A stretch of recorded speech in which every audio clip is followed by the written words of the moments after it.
Hola a todos, bienvenidos a esta nueva explicación.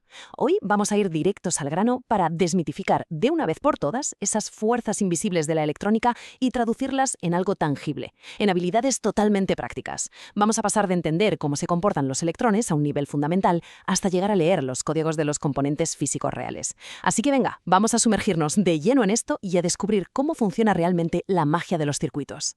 Nuestra hoja de ruta de hoy es súper clara. 1. Los fundamentos de la electricidad. 2. El famoso triángulo de la ley de Ohm. 3. La potencia y las reglas de Kirchhoff. 4. Cómo descifrar los códigos de los componentes. Y 5. Qué pasa cuando combinamos resistencias en un circuito. Así que empezamos por el principio. Sección 1. Fundamentos. Voltaje, corriente y resistencia. A ver, estos tres parámetros son el pan de cada día, definen cómo se comporta la electricidad en absolutamente cualquier sistema. El voltaje es básicamente el empuje, esa diferencia de potencial que empuja a los electrones. La corriente es el caudal real, o sea, cuántos electrones están fluyendo en ese momento, y lo medimos en amperios. Y finalmente, la resistencia, medida en ohmios, es exactamente eso, el obstáculo, es lo que restringe o frena ese flujo. Y para visualizarlo, la verdad es que no hay nada mejor que la clásica analogía hidráulica. Nuestras fuentes lo ilustran brillantemente. Si imaginamos nuestro circuito como un sistema de tanques y tuberías de agua, el voltaje sería la presión del agua generada por la altura del tanque. La corriente sería el caudal, es decir, la cantidad de litros por segundo que pasan por la tubería. Y la resistencia, claro, es el grosor de esa tubería. Si la tubería es más estrecha, pues lógicamente le cuesta más pasar al agua, reduciendo ese caudal. Pasamos a la sección 2. El triángulo de la ley de Ohm. Vale, ahora toca ver cómo interactúan estas tres fuerzas matemáticamente. Y aquí es donde entra un truco fantástico que os va a encantar. El triángulo de la ley de Ohm. Es una regla mnemotécnica increíblemente útil. Fijaos, ponéis el voltaje, la V, en la punta superior, y la corriente en amperios y la resistencia en ohmios abajo. Si queréis calcular un valor, solo tenéis que tapar la letra que no sabéis. Buscáis la corriente, tapáis la A y os queda voltaje sobre resistencia. Una fórmula súper elegante y directa. Vamos a poner esto en práctica con un ejemplo concreto sacado de la bibliografía.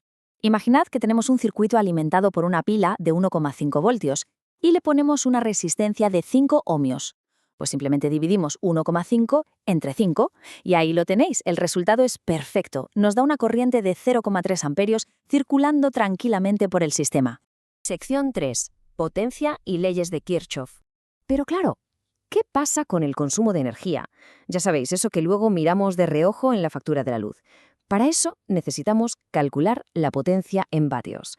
Y por suerte tenemos otro triángulo maravilloso, el de la ley de la potencia. Aquí, los vatios o watts se sientan en el trono, arriba del todo, sobre los voltios y los amperios.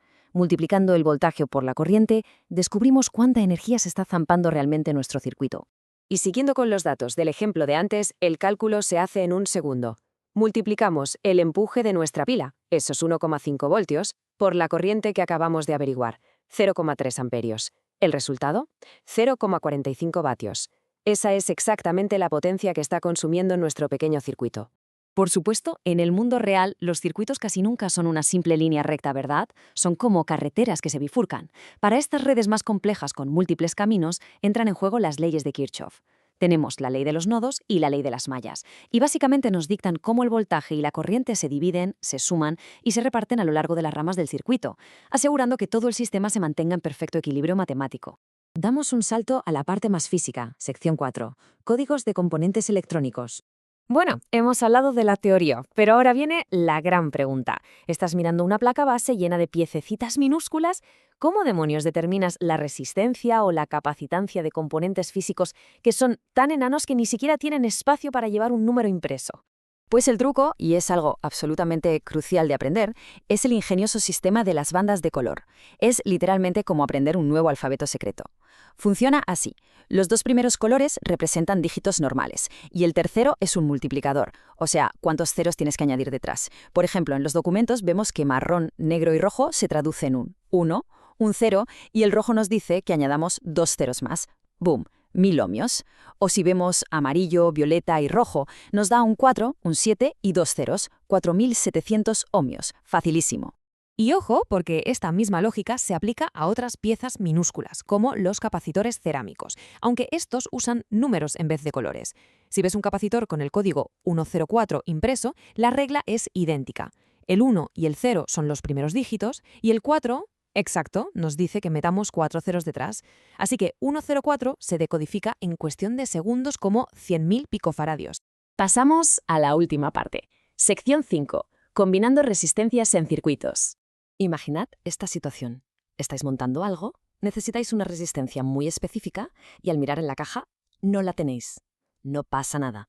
La solución es agrupar múltiples resistencias. Las podemos conectar en serie, una detrás de otra, en paralelo o de forma mixta. Dependiendo de cómo las enlacemos, sus valores se irán sumando o dividiendo, permitiéndonos esculpir el circuito para alcanzar exactamente ese valor objetivo que necesitamos. Y al final, la gracia de todo esto es juntarlo en un esquema práctico. Imaginemos que tenemos una pila potente de 9 voltios, un interruptor y un pequeño LED. Si conectamos el LED directamente a la pila de 9 voltios, bueno, o mejor dicho, no lo hagáis, porque literalmente freiríais el LED al instante por culpa del exceso de corriente.